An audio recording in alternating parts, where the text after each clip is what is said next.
السلام عليكم ورحمة الله وبركاته، شلونكم؟ عساكم بخير، وياكم عبد الله حجازي بفيديو جديد. طبعا هذا الفيديو اني كلش متحمس له، لان بفيديو اليوم اشتريت سيارة جدا رهيبة، ويعني ما اتوقع اكو واحد يحب السيارات ومهتم بعالم السيارات ما تعجبه هاي السيارة. فاريد منكم تحرقون الفيديو لايكات، لان متاكد حتعجبكم هاي السياره كلش هوايه. هسه خلينا ننطلق المزاد بدون اي مقدمات هوايه، خلينا ننطلق المزاد بسرعه حتى نطلع هاي السياره ونشوف يا ترى شنو مشاكلها. خليكم وياي.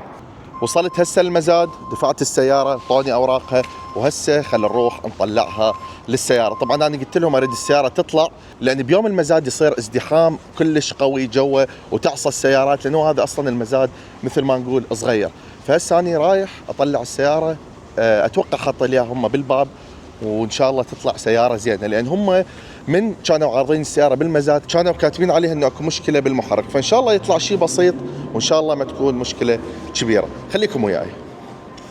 هاي هي السياره، حاطه ليها باب المزاد مثل ما توقعت. شوفوا المزاد السيارات كلها جوا، ولكن هم طلعوها وقفوها يم الباب لحد ما ادفعها. فالمهم دفعتها للسياره، وهسه خلينا نشوفها. موديل 87 مرسيدس 420 اس اي ال. طبعا الاس اي ال هي تجي اللونج ويل بيس، يعني تجي اطول من السياره العاديه. نشوف بيها ضربات ما بيها ضربات. لو تعرفون انا ايش قد متحمس لهاي السياره. اكو ضربه من هنا بيها اوكي، بس هي السياره كلين تايتل تعتبر، او يعني هو التايتل الطونيه والسنويه مالته كلين تايتل، فغالبا ما مبلغين التامين على هاي الضربه اللي بيها، ولكن عادي هاي تصليحها سهل. عندنا همين طخه من هنا، ايش عندنا بعد بالبادي. شوفوا هاي من هنا، هاي جارده ولكن عادي، يعني السياره موديل 87. شوفوا البتشم مالتها يا اخي. هذني السيارات بصراحه ما ينتهن، يعني هذني السيارات التصميم مالتها بعد 50 سنه همينه تبقى لها هيبه والها وزنها بالشارع. شوفوا حتى المسحات بعدها موجوده، عاد انا ما ادري يشتغلن لو ما يشتغلن، ولكن بعدهن موجودات. شوفوا من الداخل ما شاء الله ما شاء الله، البدي مالتها ما شاء الله، الداخل مالتها كراسي نظيفه. شوفوا همينه هاي الكراسي الداخل مالتها بحاله ممتازه. العمر السياره طبعا السياره ماشيه 139 الف ميل فقط، وهذا يعتبر ممشى كلش قليل على سياره بهذا العمر. شوفوا الخارج مالتها ما شاء الله ما شاء الله. شوفوا الكراسي الجهه الخلفيه مالتها جديده، عبالك ما حد قاعد عليها. ولكن انا المستغرب لانه السياره قماش، يعني هي مو مثلا 300 6 سلندر حتى نقول ليش قماش، يعني 420 وقماش ما اعرف. اوكي هسه خلينا نطلع السياره من المزاد حتى ناخذ راحتنا بالتصوير، فخليكم وياي. طلعت السياره من المزاد، هذاك المزاد صار ورانا مثل ما تشوفون. هسه خلينا نفتح المحرك وبعدين ننتقل للدواخل وتفاصيل الدواخل. هذا المحرك مالتها 8 سلندر طبعا السياره، بس خلينا نشوف بيه تسريبات بيه. اوكي بلاكات وايرات شكلهن جديد. هذني صوت الماكينه يعني مقبول، ولكن اتوقع يراد لها تبديل دهن. شوفوا نظام الاي بي اس القديم هنا، شوفوا نظام الاي بي اس القديم شلون كان. ما دا اشوف اي تسريبات واضحه بالمحرك الحمد لله والشكر. ولكن حتى نتاكد اكثر حروح للفيتر اخليه يبدل لها دهن، ويرفع السياره على الجق ويفحص لنا اياها حتى نتاكد انه هي ما بيها اي شيء. خلينا ننتقل هسه للداخل. طبعا نظافه الداخل مالتها ما شاء الله شيء رهيب، ولكن مثل ما قلت لكم الشيء الوحيد اللي ما عجبني انه هي قماش. طبعا كتبوا لي بالتعليقات هل القماش مرغوب اكثر لو الجلد، لان انا بصراحه يعجبني السيارات الجلد، ولكن شوفوا القماش همينه مالتها بحاله كلش جيده. بسم الله الرحمن الرحيم. طبعا مثل ما قلت لكم السياره ماشيه 139 الف ميل. شوفوا الدقم مالتها. طبعا عندنا مشكله بسيطه اللي هي الجام هاي ما تنزل ولا تصعد، ولكن الجامات الباقيه كلها تشتغل. وطبعا اهم شيء عندنا خلينا نشيك السنروف مالتها او السقف مالتها يشتغل لا ممتاز، لا يطلع صوت لا شيء لا بي تاخير. هاي همينه شغله كلش مهمه بصراحه ومكلفه اذا خربت. وطبعا دا اشوف انه احنا دائما تمطريه من هنا. شوف السقف نظيف ما بي اي علامات انه السياره بيها تسريب مال مي من السقف. مسجل هم عندنا طبعا ما يشتغل. هاي شغلات كلها راح اسويها انا وراح اصلحها باذن الله تعالى، ولكن كلها شغلات بسيطه مثل ما نقول. هسه خلينا ناخذها وننطلق مصلح. خليكم وياي. وصلنا طبعا يم الفيتر هسه. اول شيء فتحنا البنيد على مود نشوف السياره وتشيك لي اياها. السلام عليكم. شلونك اخوي العزيز؟ ان شاء الله بخير. شنو رايك بهذني السيارات اول شيء بشكل عام؟ بشكل عام والله تحفه. عندنا ذني القديمات امهات الخير. زين هاي تتوقع على هالحاله ملعوبه بعدادها لو خالتها اصليه؟ لان ممشاها كلش قليل 139. يعني انت باع حتى لو ملعوب عدادها باع نظافتها. سياره بعدها على الابداع، باع اللاستيك مالها شوفها. زين عندي بيها مشكله هسه، المسجل ما يشتغل والجامه ما تشتغل. سهلات يا جامع. الجامه هاي مال هذا الدرايفر. فبس اول شيء خلينا نبدل لها دهن وبعدين ننطلق نسوي الاشياء الثانيه. نريد نرفعها عجق همينه، نشوف اذا بيها تسريب ما بيها تسريب. بس هي يعني ما شاء الله مبينه كلش نظيفه. شنو رايك؟ فخامة رئاسية. والله رئاسيه. ولقطه احب دائما اسويها بكل السيارات. خليني اشوفكم شنو هي.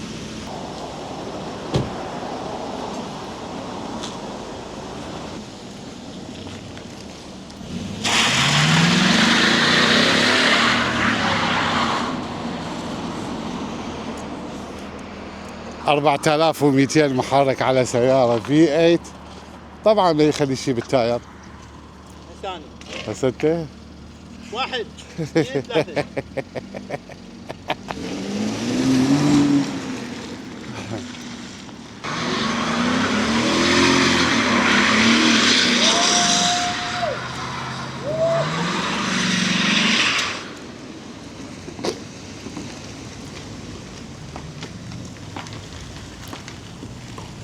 طبعا وقبل لا انسى، انا هاي السياره اشتريتها ب 20 ورقه، يعني ب 2000 دولار مثل ما نقول. هذا سعر السياره موجود على الشاشه مثل ما تشوفون. هاي صوره من المزاد، ولكن انا دا اشوف انه 20 ورقه بصراحه السعر كلش ممتاز على سياره لها هيبه والها قامه بالشارع مثل هاي السياره. هسه دخلنا السياره لغرفه العمليات. خلينا نبلش اول مره بالزيت، خلينا نرفعها عجق نشوف ايش بيها ما بيها جوه، وبعدين نشوف النواعم مالتها مثل المسجل والجامه. خليكم وياي. طبعا اكو شغله همينه كلش مهمه كنت اني خايف من عندها، انه السياره بيها اي سي كومبريسر لو ما بيها على مود التكييف وعلى مود الصيف. طبعا احلى شيء بالمرسيدس هو البنيد مالتها يصعد كله. نزل شويه. اي هسه اقفل هسه. هاي خوش فقره. هذا البنيد مالتها شوف شلون يوقف هيك بشكل طولي، حتى الواحد يشتغل براحته ماكو شيء ضايقه يعني. يا دوب شويه باقي له. خلينا نشوف والله بيها تسريبات من جوا ما شاء الله. ما دا اشوف اي شيء بيها تسريب السياره. لا والله شنو ما دا اشوف. دا اقول الماضي وما يسرب. هاي تشبنا مال الرير مين سيل. لا تشبنا مال جير. هذا احمر يعني معناتها جير. زين تور كونفرتر سيل عندك. زين والله هو بيه. نفسه هذا ناطح ماشي لي ورا. زين هذا تصليحه صعب سهل؟ دا اقول مرسيدس وما تليك ما بيها ليك، هذا من المستحيلات. عرفت نشوفه. البوش باليد اللي طقه بنبدل. ايه تعال شوف الربله. الربله. ايه. انت ذني طبعا السيارات مثل ما نقول لعبتك. راضي عليهن وانا اول ما فتحت عيني على بني. خلينا نطلع من جوا الجق. هذا التسريب هذا تصليحه يعني يكلف لو رخيص لو شنو الوضعيه مالته؟ يفتح الجهاز رجع لي ورا يطلع تور كونفرتر ايه بدل شبه مالي. يعني اذا بقيت اسوق عليه هيك احتمال يتضرر الجير. اذا زاد النضح طبعا ينضرر الجهاز. زين هذا النضح تقدر تشوفه يعني اوكي تمشي على السياره لو سيارة على موديلها وعلى عمرها هذا اكيد هذا السيل تلقيها ثابت. شبه هي زين يعني فد يكلف فد من 8 الى 10 ورقات، خلينا نقول من 800 الى 1000. طبعا لانه راح نحصل عليك تنزيل جير. ايه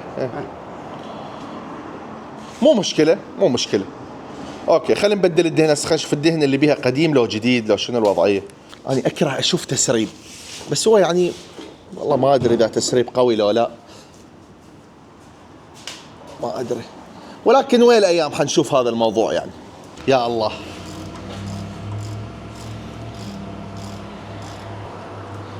جديد اسود.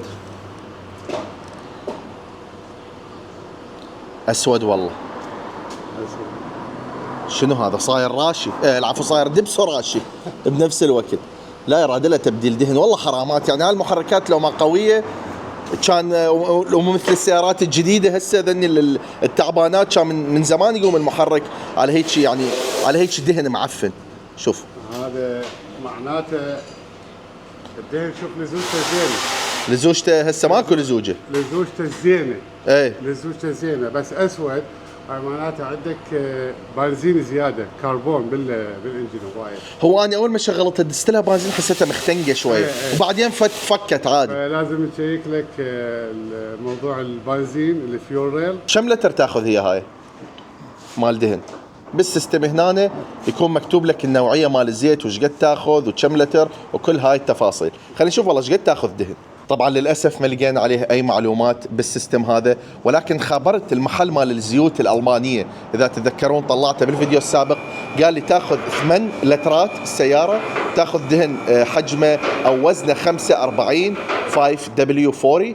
وعندهم الفلتر همين الحمد لله والشكر بالستوك. فهسه راح اطلع واروح اجيب الدهن واجي على مود مبدله لهاي السياره. طبعا التايرات عندي شويه يعني هن بلش شيء ممسوحات والنوبه بطناش. خلينا نشوف هذا خوب منا منتهي فد نوب. فامي راد 2 تايرات خلفيه، لان احنا مو بس التاير ممسوح لو ما ممسوح، اذا تشوفون التاير بيهمنا التشققات صايره، وهاي التشققات كلش خطر، احتمال وانت تمشي يطق عندك تاير او فد شيء لا سامح الله. فدائما انتبهوا ايش وقت مصنوع التاير. هنا تقدرون تشوفون تاريخ الصناعه مالته. تاريخ صناعه هذا التاير الشهر الثاني سنه 2016 02/16 مثل ما مكتوب هنا. يعني التاير هسه استحق التبديل بصراحه. زين بعدين لقينا هنا حاطين فلتر مال بنزين جديد، حاطين همينه فيول بامب جديد لو بس فلتر. لا بس الفلتر هذا اللي فيه بامب. اوكي شو صغير هو هذا مالها الخارجي مين يصير بيها. بس ايش قد سهل، لا تفتح تانكي ولا تست تانكي ولا لعبان نفس. اللي ياكد لك كلامي انه قلت لك بها البنزين اكثر من خليط البنزين اكثر من الهواء. تعال شوف الجوز كربون، هذا اللي يخلي الدهن اسود، احتراق. شوف نقدر نشيك همينه. طبعا نعرف هاي المشكله نعالجها بعد حتى الدهن مالتك يبقى اصفر. ممتاز. هسه رح ننطلق بهاي الجي ام سي على مود العفو الشوفر التاهو على مود نروح للمحل مال الدهن. عندنا تاير شوي نازل بس مو مشكله. بسم الله الرحمن الرحيم. شنو هاي زي 71 باكج حلوات هذني. طبعا السيارات هذني يعني من الاس يو فيات الكلش راقيه. اس يو في بمعنى شنو؟ معنى سياره عاليه مثل ما نقول هنا بامريكا تسمى اس يو في. طبعا هاي السياره لازم تجيب لها دهن اصلي مثل ما شوفتكم بالفيديو السابق. هذا محل يبيع دهون اصليه، لازم نداريها لهاي السياره بالزيت. مثل ما تشوفون جبت الدهن لوكومولي اصلي 45، حتى الفلتر مكتوب عليه بالعربي جوده درجه اولى، لان هاي السيارات كلش لازم تداريها بالدهن وبهاي الشغلات مال الصيانه. يعني بالنسبه لهذا الدهن سعره كلش غالي بصراحه، او الزيت مثل ما يقولون سعره $120 هو، والفلتر الفلتر ب $11 وهذني كل وحده ب $54. هسه خلينا نروح نرجع للسياره حتى نبدل هذا الدهن. خليكم وياي يا الله. هسه خلينا نشوف المسجل ايش بيه. مثل ما تشوفون الفيتر فتح وشاف الخطوط مال المسجل. طبعا اني يعني يعز علي انه احنا نبدل المسجل الاصلي بمسجل ثاني، ولكن للاسف هو هذا اسرع وافضل حل بالوقت الحالي. شيكت الخطوط مالته ما بيهن شي، مو لا قاعد يفحص بالدرنفيس. خطوط المسجل كلها شغاله، ولكن المسجل هو نفسه للاسف محترق. فراح نحط لها مسجل ببلوتوث. مثل ما قلت لكم والله أنا ابد ما حاب هذا الموضوع، بس هو هذا اسرع وافضل حل بالوقت الحالي، حتى انه تصير السياره بها بلوتوث، الواحد يقدر يشغل اغاني، يقدر يخابر مكالمه من المسجل. ولكن انا هذا المسجل قديم حخليه. انت تريد تفتح المسجل تشوفه بفيوز مجهزين. اي نفحص الفيوز اذا خاف مشكله الفيوز هذا. بالفيوز ممكن تكون المشكله. تفحص الريزيستنت ماله.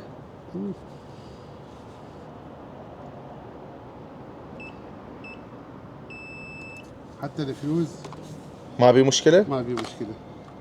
اذا هو المسجل نفسه خربان. احنا نخليه بالصندوق المسجل ناخذه، ولكن خلينا نركب هذا بالبلوتوث. بس يا اخي والله حرامات بعبع. والله حرامات. بس شو تسوي بالوقت الحالي هو هذا افضل حل يعني. خلينا نحط الدهن الجديد ونشغل ونشوف الماكينه شلون راح يصير صوتها وراء الدهن الجديد. زين بالنسبه لمشكله البنزين تشيكنا الفلتر. الفلتر نظيف ما مشي. والله خلينا نشوف همين على مود نحط على الفيديو يعني. انت برايك هاي السياره معقده لو سهل تصليحها؟ لا سهل بالعكس، معود بيسك ذني امهات الخير. هذين امهات الخير ها. العنكبوت ممكن تشوفني اياه العنكبوت؟ هو يصير جوا هاي الفلتر، بيت الفلتر. يا سلام. الفلتر والله نظيف. اي وياه وين العنكبوت؟ هاي تحت هاي البوابه مالته والجدريه والعنكبوت هنا. وزين اذا فتحت هذا القبغ وشغلتها شو يصير؟ هذا تشتغل.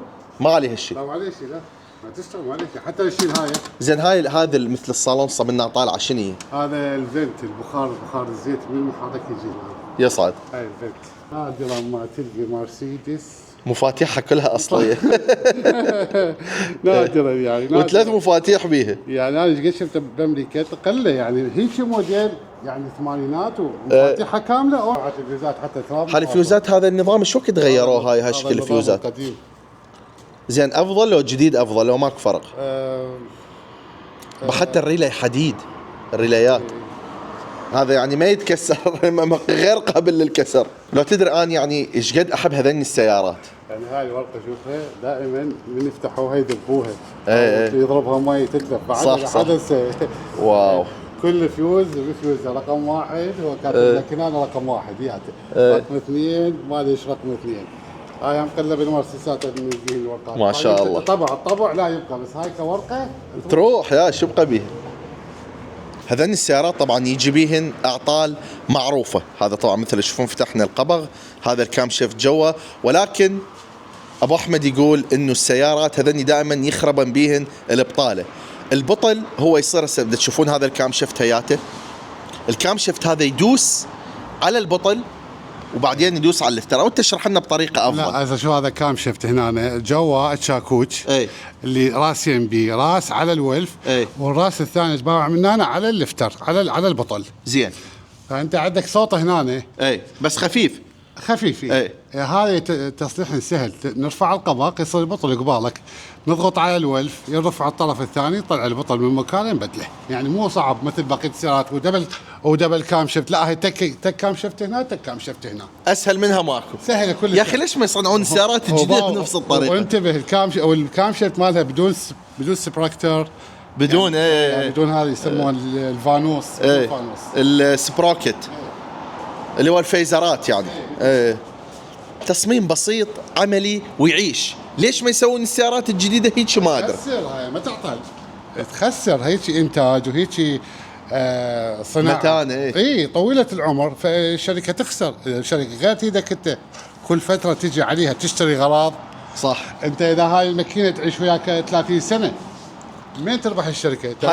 حال الاكتروز مو يعني اسمه اكتروز؟ ايه لا الاكتروز لا القديم ذيك القشمه هذيك ما تعطل. هذيك يقول لك الشركه عزلت من ورا. ابو بوز ذاك ما يعطل. الشركه بتربح بصناعه السياره. بالصيانه. الشركه تربح بالصيانه وبالغراض اللي هي صناعه السياره، تكلفه البريسات، تكلفه صب الانجين، صب الترانسميشن. هاي الالات اللي يسوي بها الموديل تكلف هوايه. وجزء البيع ما يسد الذبين. تدري ذني ورا سنه راح تذبين. زين اعطيك فد معلومه على هاي السالفه. شركه نيسان بالتسعينات كانت كل سياره تبيعها بامريكا تخسر $1000. 10 ورقات من كل بيعه على مود بعدين يعوضون بالصيانه وبالهاي. لذلك تلقى النيسان التسعينات بجوده مخيفه. سووا هوايه عليه ابحاث. عندك السكاي لاين، الار 34، السيارات هذني القويه حتى قاموا ما يصنعون منهم بعد لان كانوا يخسرون من يبيعوهن بامريكا. وهذا مو كلام، هذا كلام كارلوس غصن. كارلوس غصن هو الرئيس التنفيذي السابق لشركه نيسان اللي دمجها ويا رينو وغيره. فمثل ما قلت يعني الشركات هي تربح اكثر شيء من الصيانه ومن قطع الغيار مو من بيع السياره. هذا شركه نيسان لاين اللي ينتج داتسن وقفته. ليش وقفت الداتسن؟ ما يعطل. خساره. صح، الزرقاء، السياره الزرقاء اللي سويناها قبل لا، نشوف. كل لسان، كل الداتسون اللي هو يشمل البيك اب، يشمل الصالون، مقنبوره نسميها بالعراق، موديل 80 الوجه العريض، كل هذا قوي وما يعطل. ف وقفت الانتاج. ظلوا على الفيرسون والسي في تي. لا، نزلوا نظام الزيت اللي هو على اساس اسرع وبمشاكل اكثر. وتدري شنو اللي انقذ شركه نيسان بوقتها من اجى كارلوس غصم؟ استخدموا جير واحد لكل السيارات اللي هو السي في تي، وماكينه واحده، يعني شلون نفس التصميم حطوه على اكثر من سياره، وفروا فلوس صح، ولكن شوف هسه السي في تي ما حد يرغبه من وراء كثره اعطاله. وانا صراحه هذا هو انقذ الشركه بوقتها بالالفينات من كانت راح تفلس، ولكن هسه هم رجعت حتفلس مرت الاخ بسبب سمعه السي في تي السيئه. هاي معلوماتي هوايه عن السيارات. هسه خلينا نرجع، لسه خلينا ندير الدين. الدهن فول، ها هي صار فول. اوكي خلينا نشغل. يصير نشغل هذا الفلتر مفتوح، الفلتر مال الهواء. طبعا. ممكن تشرح لنا نظام العنكبوت بشكل سريع ومبسط؟ ما يخالف، بس لازم ارفع لك الشوته حتى اشوفك من ايش متكون، حتى تعرف انه هذا شو النظام يشتغل.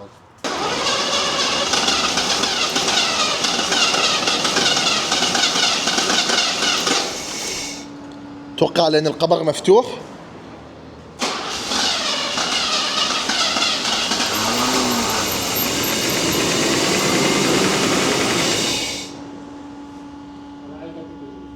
ها عيد التشغيل. مدى اسمع. لا، عيد ها تعيد التشغيل. اوكي.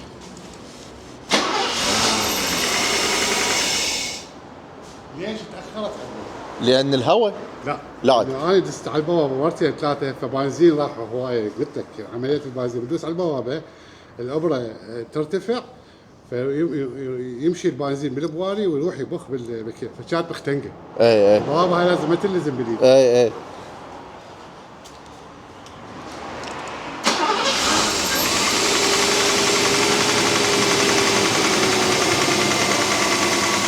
انا نزلت البوابه تنقص. شوف هسه لو عرضت البوابه بيدي دوس. خلينا ننزل الرون مالتها، خلينا نسمع صوت الماكينه من تهدأ. صفت هسه، رجعت صفت السياره، حتى الصوت الطقطقه الخفيفه بيها همين اني لا والله دا سمعه. بس يعني اريدكم تكتبوا لي بالتعليقات برايكم انه عادي هذا الصوت يبقى، لو احتمال ياثر على شيء بالمستقبل. انا اشك انه ياثر على شيء بالمستقبل، ولكن هم ناخذ رايكم بالتعليقات، يعني الواحد حتى يفتهم اكثر. وهسه اجى الوقت انه انا اشوفكم ابو المشاكل والبلاوي كلهن، اللي هو العنكبوت. هذا يا اخوان هو العنكبوت. تشوفون شلون صاير مثل بيت هيك مال عنكبوت، او هو مثل رجلينات العنكبوت صاير تقريبا شكله. هذا كل بوري يضخ بنزين على مود السياره تشتغل. زين هم يحتاج له تنظيف، صيانه، لو بالكبس ينظف. مدى يتراوالي انه وصف او بشيء ما بي اي مشكله، لان المشكله يسعدك مسفاير. شوف ذني كل بوري اي يودي الانجكتر. زين. الضغط مال البنزين يجي بالنص. زين. هذا مثل الثروتل. الثروتل الشكويتر. اكو جوا ثروتل ثاني، ذاك من يفتح ذاك اللي هو هذا الذراع، شوفه الذراع نازل جوا. الثروتل جوا من يفتح راح يصير تخلخل ضغط بالجدريه، هاي يسموها الجدريه. فراح تنزل هاي الباب.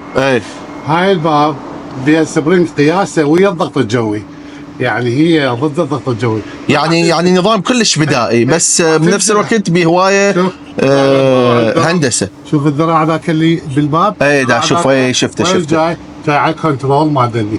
كل ما ينزل ضغط البنزين ثابت عندك من شو البامب، راح يقسم بنزين الكل ذني. يعني هو يقسم بنفسه ضغط. السيارات الجديده لا، تدوس الفيت بام يعطيك على حسب ضغطه السيكليتر. السيارات الجديده صار على صوتك شوي. الانجكتر شوفه بدون كهرباء. شوف هذا الانجكتر يجي ضغط يبخ.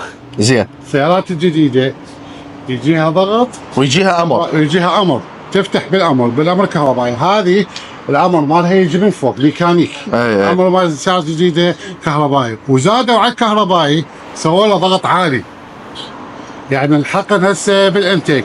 السيارات الجديده الحقن وين؟ داخل الغرفه على حال الديزل.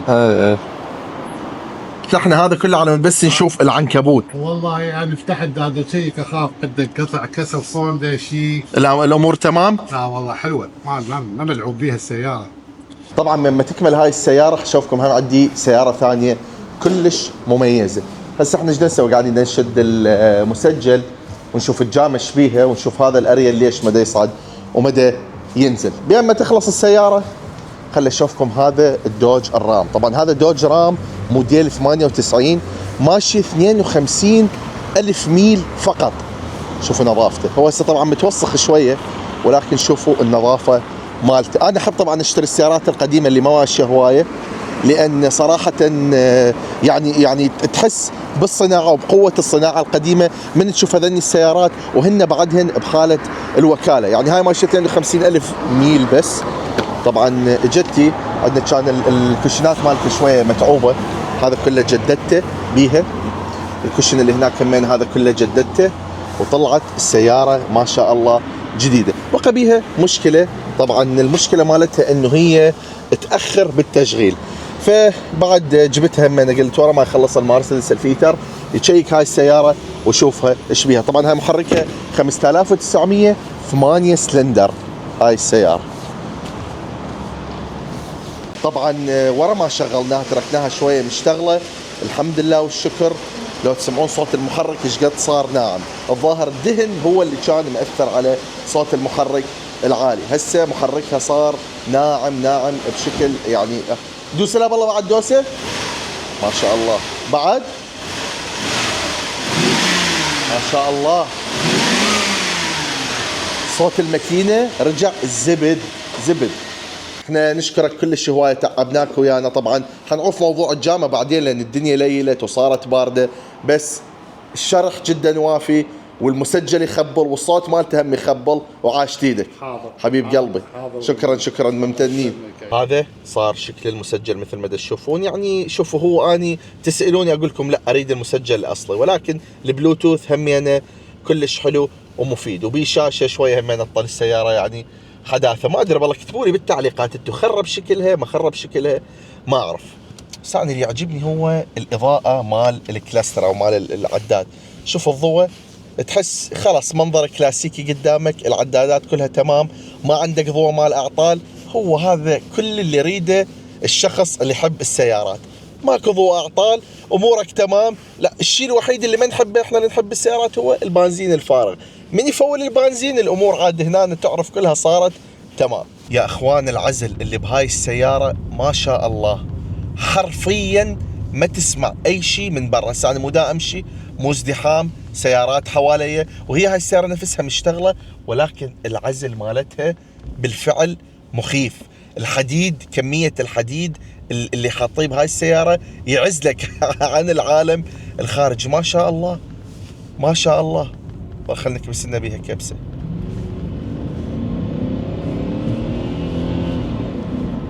ما شاء الله ما شاء الله. يعني ما تسمع شيء، حرفيا ما تسمع شيء. طبعا اللي متابعني يعرف انه اني سيارتي الشخصيه اللي استخدمها موديل 2015 مرسيدس اس كلاس مثل هاي جامبو يعني، او مثل ما نقول اس كلاس، ولكن مالتي ذيك اس 63 اللي هي تجي اصدار السباق. حنزل لكم فيديو ورا هذا حسوا مقارنه بسيطه بين الجيل القديم مال هذا المرسيدس والمرسيدس الموجوده عندي اني حاليا، ولكن بفيديو منفصل. وكتبوا لي اذا حابين هيك نوعيه من الفيديو مال مقارنات بين القديم والجديد، او مثلا مقارنات بين السيارات بشكل عام. الفكره ان نجيب سيارتين ونقارنهن ونشوف شنو من وجهه نظركم انتم الافضل، او كل سياره تتميز بشنو عن الثانيه. هاي سلسله دا افكر اسويها اني، اريد رايكم كلش مهم بالتعليقات، لان هو رايكم هو اللي يشجعني على هاي الافكار وهاي الفيديوهات. هسه احنا يم البنزين خانه دا نفول، خلينا نشوف من الصفر ايش قد تفولتها حصير. فولت السياره طبعا انا حطيت لها بنزين محسن 92، تفويلتها صارت 81 دولار. طبعا مثل ما شفتوا سوينا بعض من الشغل على هاي المرسيدس. الحمد لله والشكر صارت هسه بشكل مقبول، انه الصوت مال المحرك خف تقريبا اختفى خلينا نقول، وبنفس الوقت صلحنا المسجل. بقى عندنا بس الجامة تتصلح وامور السياره تصير تمام. وبيها مثل ما شفتوا تسريب مال زيت، ولكن هذا ما راح اصلحه هسه، اكيد حصلحه بالمستقبل. وطبعا هذا مو اخر فيديو على هاي السياره، حنزل بعد عليها فيديوهات ان شاء الله، فانتظروني. ولا تنسون الدعم باللايك والشير. تحياتي لكم.